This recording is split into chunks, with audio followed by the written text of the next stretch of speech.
jo vairāk pārveidojam dzīvo, jo vairāk viņu izmainam, jo uzrāda skābu reakciju, testējot produktus, gan augu, gan dzīvnieku.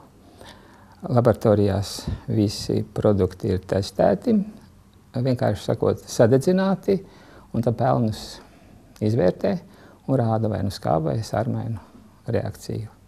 Un precīzi līdz skaitļiem, atkarībā no efektivitātes. Nu jā, laika gaitā esam visu uzlabojuši, ļoti mums viss garšo, bet pie asimilācijas uz garšu vien nevaram paļauties. Visgaršīgais dzīvnieku valsts, arī no augu valsts, kas ļoti ātri asimilējās, pa daudz ātri apstrādāti produkti. Arī tiek tā sagatavot, lai viņi ātri uzņemtos, izmantotos.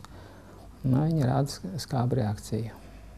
Tā skalā skatāmies no 0 līdz 7 skābais, no 7 līdz 14 sārmēnais. Asinīs jābūt ir 7,4. Novirze pa 2–3 desmitaļām un letāls iznākums. Kā tas skābums cilvēkam traucē? Kāpēc viņš kaut ko sliktu nodara? Skābā vidē nenotiek tik raiti tās sadalīšanās, tik labi nesadalās pirmķieģelīšos tie olbaltumvielas un tauki un arī glikoze, ogļhidrāti.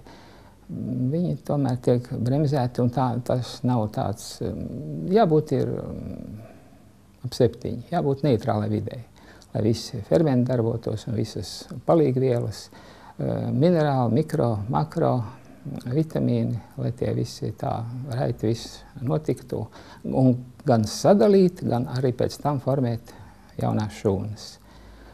Nu, tur jāskatās tabulās, kādi produkti ir sārmaini, kādi ir vidēji neitrāli, kādi ir skābi. Visi garšīgie, ko esam pieraduši, ir lielākoties skābi. Vēsturiski šeit esam ēduši ļoti tādus, var teikt, negaršīgus dabas produktus, rāceņus, kāpostus un, neteiksim, ka negaršīgus. Liela nozīme šai lietā, lai šie maiņas procesi notiktu ūdenim. Ūdenim ir arī tādi rādītāji, kā reducēšanās, oksidēšanās potenciāls. Tas mums iekšā ir noteikts lielums, spēja šķīdināt šos pirmķieģelīšu, šīs izievielas. Un parasti mēs to ūdeni dzeram tādu nederīgu priekš mums. Tāpēc, ja no rīta iedzeram glāzi, 2, ja varam ūdeni, tad pusstundu paiet, kamēr viņš strukturējās, tāds jēdziens. Viņš palīdz tad visai šais procesos, kas mums notiek. Ūdeni strukturētu labu, Latvijā diezgan labs stāvoklis, Vidzemē, Vidrišos, Valkā. Ir tāda avoti, kur jau nāk jau tāds ūdens, ko mēs varam uzreiz faktiski jau negaidīt tur pēc viņa dzeršanas, viņš jau uzreiz iet šūnās un apritē. Tāds strukturēts labi. Paši varam praktiski ūdeni strukturēt. Liekam, saldējam un atlaidinām istabas temperatūrā un tādu arī lietojam. 20 grādus vajadzētu. Vislabāk ir tie 9 grādi līdz, bet tas drusciņi pavēs pēc mūsu konstrukcijas. Ūdens mums palīdz. Tieši pa skābēm un sārmiem. Rodoties skābai videi, kas lielākoties notiek, ēdot tā pēc tām tradīcijām, kā mēs esam pieraduši, organisms dara visu, lai šo skābo vidi neutralizētu. Esam pieraduši domāt, kas to varētu darīt. Ir tāds kalcija elements, kalcijs, viņš ir pēc savas būtības sārmains. Un viņš neutralizē šo skābo vidi. Lietojam, kā pieraduši, piena produktus, skāpienu produktu, biezpiens, lai tas varētu notikt. Bet, ja skatāmies tabulā, viņi paši ir skābi. Lielā ķīniešu tauta piena produktus nelieto, ļoti labu veselību, nekāda vaina. Sakarā to, kad viņš pašs rada skābu vidi, tad tas esošais kalcijs tur iekšā, viņš nevar to nokompensēt. Kaut gan neizmanto to kalciju, kas ir tajā produktā, bet izmanto mūsu pašu no kauliem ņem ārā. Bērni ēd saldumus, visādas garšīgas lietas, un brīnamies, ka bojājas zobiņi. Nu, ņem no skeleta ārā no kauliem un izmanto tai skābās vidas neutralizēšanai. Tas ir tāds ļoti svarīgs fizioloģisks moments, jo organisms dara visu, lai noturētu šo līdzsvaru. Visu iespējamo. Pirmo, ko mums dara ātrā palīdzībā reanimācijā, mēra šo pH līmeni. Un, ja ir skāps, uzreiz laiž iekšā sārmu. Ja jautājam, vai nevaram nomērīt ikdienā, nē, to jums darīs reanimācijā. Nu, žēl. Bet paši gan varam ikdienā darīt. Nu, asins mēs nemēram, tā sarežģīta lieta. Mēram siekalus, urīnu. Siekalās paņemam lakmus papīriņus, tos mēs dabojam. Lakmus papīriņiem redzama krāsa ir, mēs viņus saslapinām un tad salīdzinām ar krāsu gāmo redzam. Nu, ikdienai tīri labi. Ir zināms, kāds ir šis līmenis, kaut kur ap 6 laikam, varbūt pat zem 6, kas būtu pieņemams. Un bišķi sarežģītāk urīnā. Nu, to mēs arī katrs varam izdarīt. Iegādājamies pH metru, mēram un skaitļos. 6,2 līdz 6,9, tas būtu tā norma, pie kā vajadzētu turēties. Ja zemāk, tad skābāks. Tātad jāmaina ēšanas paradumi, jāēd sārmaināks. Ja ļoti skāps 5 līdz 4, ja tā situācija ir ļoti saskābusi, un tās saskābušās situācijas ir akūtas, ir hroniskas, acidoze. Un tad mēs esam tā literāri ļoti skaisti nosaukuši tās acidozes galējās stadijas par vēzi, un tā visādas sklerozes un autoimunās saslimšanas. Nu, tā viss ir acidoze. Ja mēs to paši gadu gaitā neveidojam, nu, tad arī nekas tāds nenotiek. Nu, labi, mēs tagad esam fakta priekšā. Briesmīga diagnoze. Nu, ko? Jārīkojas. Jārīkojas, nu, varbūt diezgan tā, par daudz kardināli. Jālieto soda, visiem pieejama. Aptiekā labāk. Pārtiks veikalos vienkāršāk. Pusteikarottiņu, teikarottiņu uz glāzi, 1 reizi, 2 reizes dienā. Arī profilaksē var pāris dienas tā mēģināt. Pats esmu mēģinājis.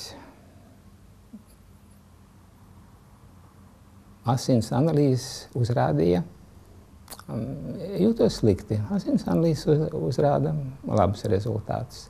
Bet arī tāda iespēja, kā tumšā lauka mikroskops, kur redz dzīves asinis. Dzīves asinis parāda daudz vairāk. Tur mēs visas tās sastāvdaļas, kuras mēs statiski saskaitam parastajā analīzē, tur tas viss ir redzams darbībā, un tur redzams vēl daudz kas. Un pēc tā var spriest. Man personīgi bija esošie eritrocīti, pēc skaita ļoti labi, viss brīnišķīgi, viņi bija salipuši. Tāpēc man bija slikta sajūta. Un ja eritrocīti ir salipuši, tad viņi vairs nevar darīt to, ko viņiem vajag. Viņi nevar no plaušām uz galvu aizvilkt skābekli caur kapilāriem. Viņiem jābūt brīvi peltošiem, viņi paņem skābekli, aizvilkt uz smadzenēm, apgādā smadzenes, viss kārtībā. Tā kā parastās asins analīzes neko vēl nerāda. Šis tumšā lauka mikroskops Latvijā nav izplatīts. Kas salipina eritrocītus? Eritrocītus salipina, viņi ir vienādi lādēti elektriski. Ārējais slānis ir vienādi lādēts. viņš dažādi apstākļi ietekmē, dažiem eritrocītiem šo ārējo slāni, kas arī no taukiem sastāv, tiek ievainots un mainās lādiņš uz otru pusi. Un, ja ir divi lādiņi, viņi pievelkās, salīp kopā, salīp pat lielākās kompānijās un neiet cauri kapilāriem un nepild savu uzdevumu. Nu, kā tas rodās? Nu, tā, lai parasti cilvēki saprastu, ko es daru nepareizi, ka man eritrocīti šādi... Lietojam alkoholu. Alkohols šķīdina šo ārējo slāni daļai un salīp. Jau ļoti ātri. 6 minūtes vajadzīgs smadzeņu šūnai, lai iztiktu bez skābekļa. Un tā viņi iet bojā. Un visām smadzeņu šūnām pašām sava apziņa. Viņas tur sazinās savā starpā. Un tās, kas iet bojā, alkohola ietekmē, jo viņas nedabūs skābekli, eritrocīti vairs to nevar izdarīt, nu, tad aizvieto funkcijas nodot citām šūnām. Un tad mēs esam tādā patīkamā eiforijā. Kā nu kuram citam patīkam, citam nē. Un tad paiet laiciņš, un tad atjaunojās. Bet, ja mēs turpinām alkohola ietekmi, nu, tad vēl vairāk iet bojā. Viņas ir pietiekami, viņas ļoti daudz triljonos pietiek. Un tas stāvoklis mums tā izpaužās. Nu, tad tāds teiciens, uz paģerām izšķurās smadzenes. Nu, tad viņš kļūst skaidrs. Savāc tās bojā gājušās šūnas un izved ārā. Tāpēc mums ļoti slāpst tajā momentā. Mēs mēģinām kaut ko darīt. Organisms mēģina kaut kā rehabilitēt šo trako situāciju. Bet grūti jau. Alkohols arī dabiski mums ļoti maz zēnu traktā rodās no cukuriem. Glikozi uzņemot skābekļa klātbūtnē, aerobā, baktēriju klātbūtnē mazliet rodas alkohols. Ļoti mazliet, bet jūtams ir. Ja nav pietiekams skābekļa, tad ir otra, tad ir etiķskābā rūkšana, tad rodas etiķis. Tas pats par sevi mums rada skābu vidi, līdz ar to mums viņš nedara. Arī alkohols pieradina mazus bērnus, ļoti strauji izņemot saldumus, cukurs. Maz bērni pēc tā tiecās, un viņiem rodās tāda atkarība. Lai gan tas līmenis ir ļoti mazs, bet viņi pierod. Viņš veikalā nevar izturēt, ka viņš redz kārumu. Viņam vajag. Un ne jau tāpēc, ka viņam tieši tas kārums interesētu, bet viņam interesē atkal to stāvokli, kad viņam ir tādas patīkamas izjūtas. Nu, šeit ir vēl viens moments. Ir no sīkbūtnēm Kandida, jā, tāda pazīstama sīkbūtne. Viņa barojas no saldumiem. Viņu vajag visu laiku barot. Un grūti ar to cīnīties. Tā kā cukuriņi kā tādu mums vajadzētu pamazām atteikties. Jo tas nav dabīgs produkts. Dabā nav. Dabā ir cukurbiete, dabā ir cukurniedra. To varam ēst neierobežoti.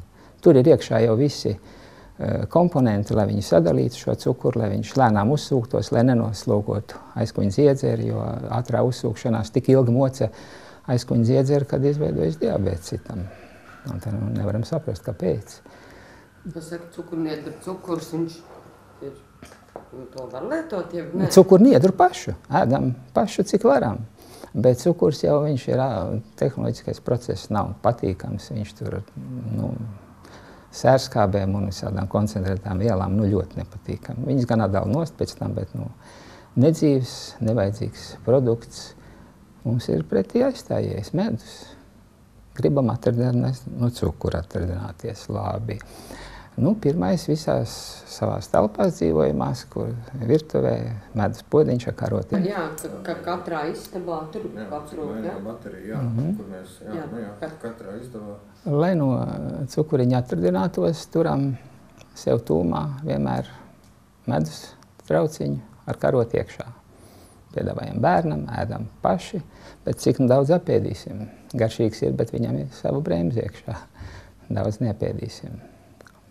Pietiek tik, cik vajag. Ir tāds, intuitīvi jūtam, tāds moments, eksperiments izdarīts. Ir mazi bērni, 3-4 gadu vecumā ielikti noteiktā istabā, un viņus novēro. Un salikt visādi produkti ir vēl mazāki pat. Viņi nesaprot, spēlējās un uzēd un tā. Un ļoti precīzi tiek fiksēts, kas tur notiek.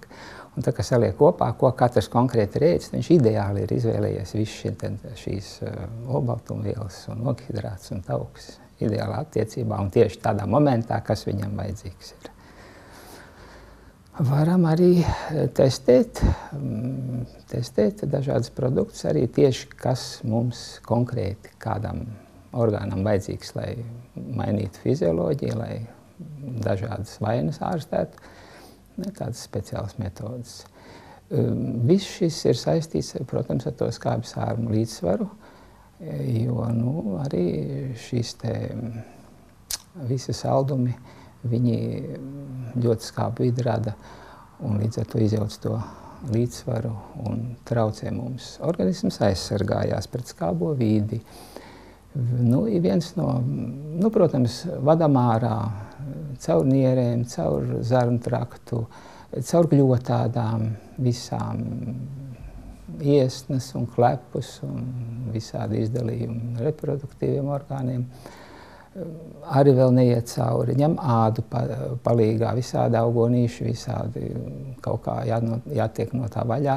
Aknas nespēja neutralizēt caur zarnu traktu. Un pēdējā stadija ir, kad nekādi nevaram. Arvien turpinam un garšo un lietojam. Un tad kaut kur jāliek. Ārā vairs īsti dabūt nevar, glabājam turpat. Bet glabājam droši vispēc apkārt tauku audus, taukaudus. Pieaug svars no šīs skābās ietekmes. Un kamēr šī vide nav neutralizēta, tikmēr no svara vaļā netiekam. No svara vaļā tiekam sārmainu vidi. Kas ir sārmains? Augu valsts, zaļumi, chlorofils, viss mums ļoti vajadzīgs. Gribam tievēt tikai ar pilnu vēderu, ar diezgan biežu ēšanu. Saprāt robežās, var arī vēlāk ēst.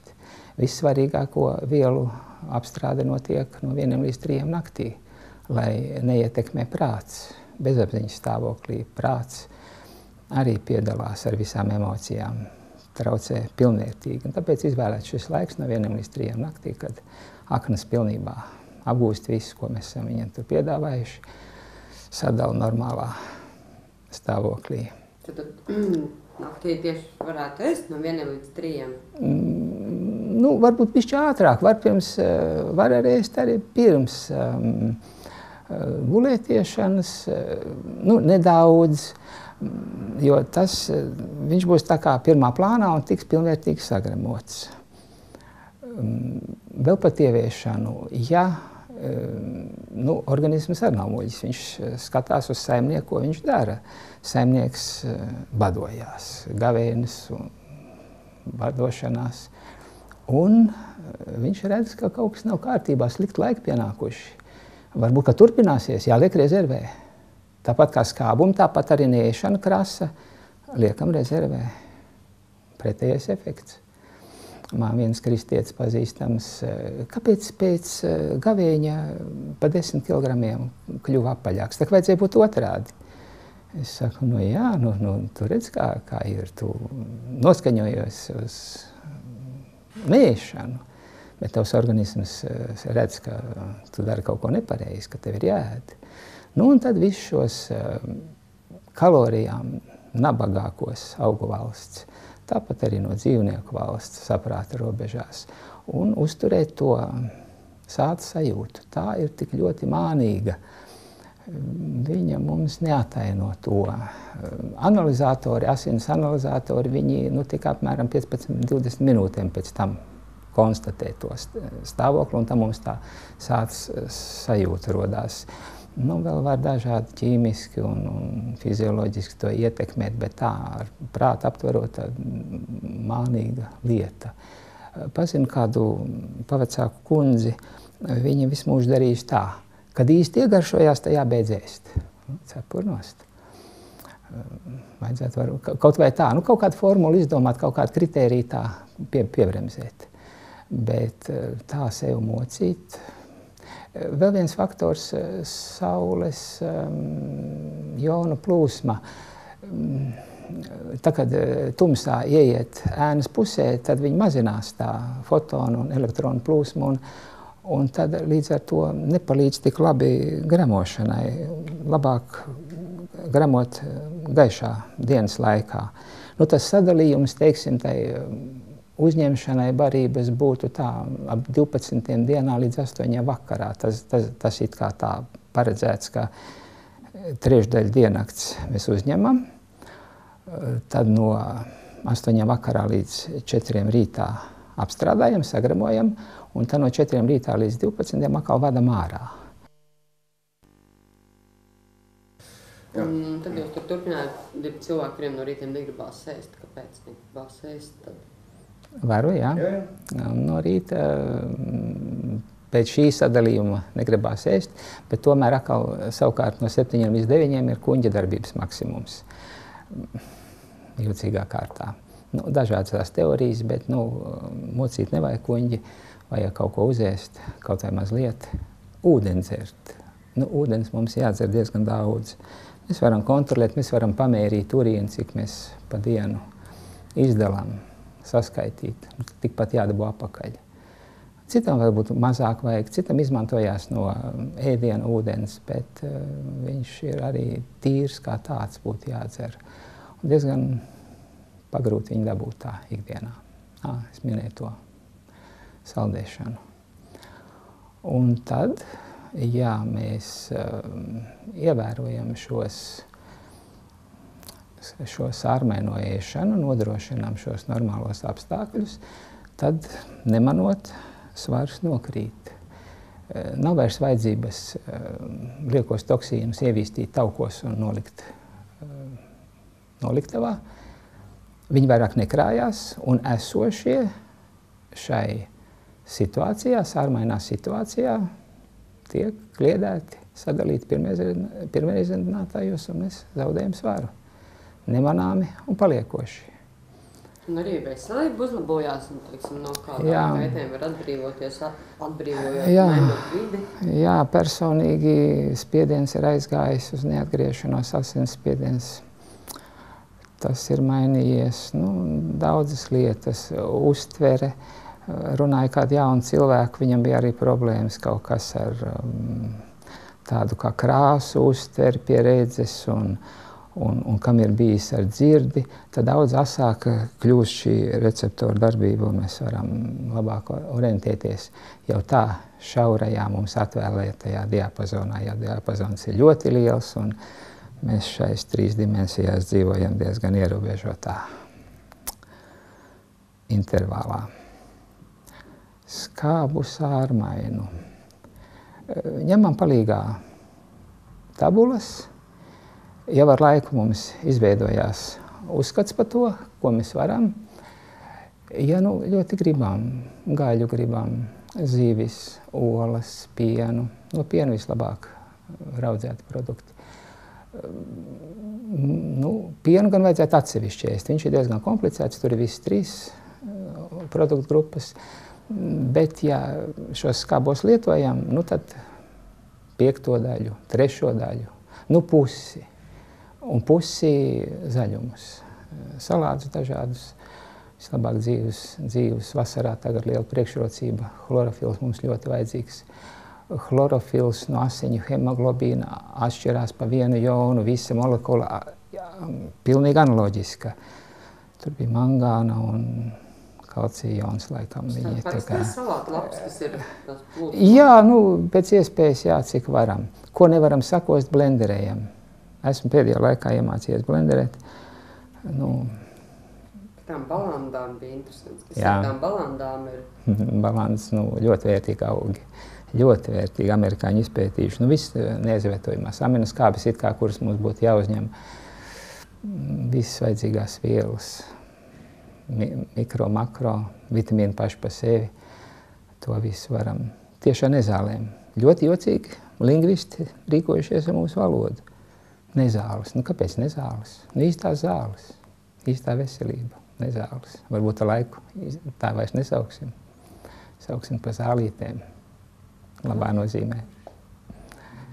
Varbūt es varētu vēl precizēt, tīri tā, nu, priekš cilvēki, jūs teicāt, it kā viens no variantiem ekstrēmiem ir tā, jo, nu, soda, ja, kad, lai sārmēnāk... Bet to ilgstoši noteikti nevar, vai ne? Jā.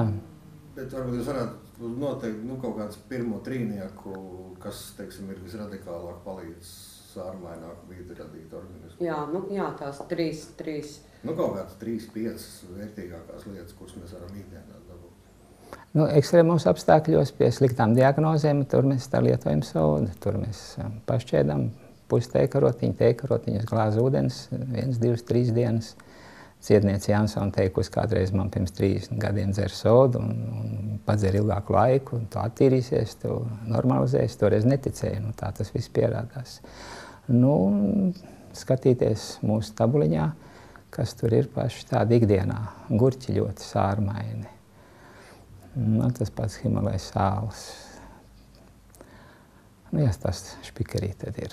Vispār mums ir daudz špikeri visādā produktu lietās. Kaut vai piena produktiem. Mēs ēdam pienu, teliņiem domātu. Bet špikers mums ir mammas piens. Tur mēs redzam visas attiecības. Tur nav tik daudz olbaltumvielas, tur nav tik daudz tauku, sevišķi tauki. Nu, galīgi mums nedara piena tauki. Viņiem ir ļoti liels lodītes, tauku lodītes liels, mammas pienā ir mazas. Tur ir ar žultceļiem, tad ir problēmas, tad tur visādas vainas rodās. Cietos taukus nelietosim. Ar ko pienu var aizvietot? Soja? Soja ļoti vērtīga. 3–7% olbaltumvielas. Ļoti laba soja. Jāaudzina pašiem. Pie mums stendē var dabūt. Selekcijas graudu institūtā. Visa, kaut gan apgalvo, ka nē, tomēr modificēta 90%. Dienvidamerikā audzē milzīgās plantācijās, Amerikā, Indijā, ļoti daudzās vietās audzē un pludina iekšā tirzniecībā visi ēdam, klausamies tās slavas dziesmas, dziedam līdzi. Nu, vecākiem cilvēkiem nekas, jaunākiem grūti. Izrēlā 40% vīrieši neauglīgi no ģenētiskās pārtikas. Visi pētījumi tiek apstādināti, bremzēti un zinām jau ļoti daudz piemērus. Slikts piemērus, daudz slikti piemēri. Ir tāda viela nātrija glutamāts. Viņš pastiprina garšu. E621. To nu nevajadzētu lietot nekādos apstākļos. Visur klāt, viss garšīgāks. Paši varam mājās likt klāt. Ļoti bojā veselību. Aizmirst to mehānismu, bet nekādu nedrīkstam. Līdz ar to viss iepakotais, sagatavotais piedāvājums veikalos nevaram. Ir viens teiciens, ko viena bērna ārste teica, ēd to, ko sagatavo savām rokām. Tad vismaz tu redzi, kas tas ir. Vismaz tu vari vērtēt un tu zini ieguvis vietu un avotus un tu vari darboties. Bet tā paļauties tam, kas tagad notiek, ko mums piedāvā, diemžēl ne. Pats neapmeklēju vairāk pārtikas veikalus. Vienīgā to sāli, to jādabon ir. Ūdens arī ir tāds mangaļu ūdens. Tā atradne ir uz Krieviem, tur bija Padomju Savienībā naftas noliktava tvertnes apakšā, 60 metru dziļumā ir urbums tieši tais tvertnēs. Un ja mēs ar elektrolīzi mangaļu ūdeni pārbaudām, tad tur trešdaļa ir dubļi, nafta, un peld vēl dzīva nafta pa virsu vēl. Man ir tāda filmiņas filmēja. Nepatīkami. Gribās tā kā bērniņš dzer aizrādīt, bet nevar. Visi dzeram. Vēl kas nepatīkams, ļoti attīstīta mums ir poligrāfija, visādas iespējas. Veterinārais dienests nedrīkst iejaukties dienesta tādā ražošanas noslēpumā, nedrīkst iejaukties. Kaut gan ir kompetence, bet labāk nē. Tējas, kafijas dzeram. Man radinieks redzēja pie Salaspils tādu telpu, kur tiek vienkārši salmi samalti. Un tad, attiecībā, kādu esenci pielieto, tāda tēja iznāk. Kolosālas mašīnas, visu safasē, visu kādu valsti vai kā ko. Ir atkal firmas, kas noformē dokumentus, un viss nonāk tirzniecībā ļoti kā skaisti, bet tādā veidā. Bija aizķeršanās karkāde tāda. Un to nevarēja ar salmiem. Un tad vajadzēja lapas vākt, lapu kokus, un tad to smala, un tad iznāca brīnišķīgi karkādi. Kā diezkas nav. Visi šie viņi 1500, arī labas vielas tur ir, bet, ja tādas galīgi nepieņemamas, tad neraksta virsū, bet uzraksta kaut ko citu, ieliek iekšā, teiksim, 2 vai 3 dažādas citas vielas, kas galu galā izveido to, ko nedrīkst uzrādīt. Viņiem taisnība, bet iznāk tas pārtikas rūpniecība, slikta rūpniecība. Tā vairs nav, tā jau ir strateģiska rūpniecība, tā jau vairs nav tāda vienkārši. Sakiet, tie špikerīši nevēl precizēt. Mēs skatījāmies uz tabulu, tā tabula, lai dabūtu cilvēks. Tabulu. Sārmaiņies kā bija produkti, ja? Kas būtu it kā nepieciešams katram mājās, lai viņš varētu tā kā rokas grāmatā paskatīties. Jo ne katrs no galvas, es arī nezinu, ja, kas īsti sārmaiņas, kas ir skāps, jums tā tabula bija fantastiski. Uzliekam Googlē. Piemirs. Uzliekam Googlē skābu sārmu līdzsvars. Parādīsies dažādas tabulas. Šī tabula ir no amerikāņiem. Viņiem ir tās dienests nacionālais pa visādiem produktiem angliski. Viņiem ir arī tāds orats, saīsinājumā orats tabulas. Produktu vērtīgums kā tāds, tur arī skābes sārmu līdzsvars un antioksidantu atvainojos. To jūsu tabulu, un ja kāds gribētu ieliek stopkadrā un paskatās. Jā, tur, bet viņa arī ir mazliet pārveidota. Tur nav iekšā tie produkti, kas tiek ievesti.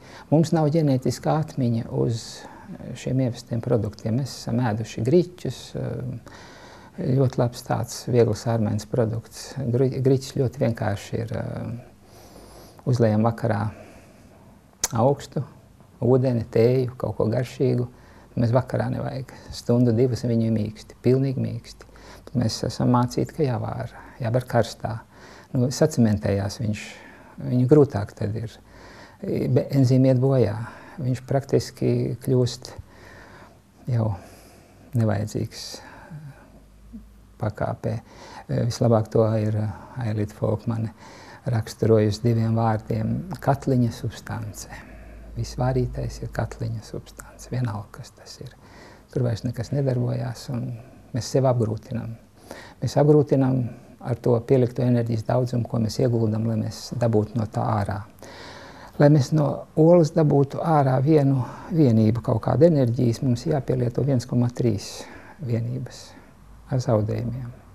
Olbaltumvielas, olas baltums. Labi skan, ļoti praktiski neizmantojams. Dzeltenums ļoti labs, bet ne no veikala, ne no kombinātā ražotās. Visas gaļas, visi dzīvnieku produkti, visi dzīvnieki tiek audzināti pielietojot hormonus. Sieviešu hormonus 6 veidi, estrogēnu un vēl dažādi. Sieviešu hormoni palīdz ļoti ātri pieņemties svarā. Līdz ar to ražotājiem, tirgotājiem tas ir izdevīgi. Dzīvnieks audzes nedabīgos apstākļos, mocījies.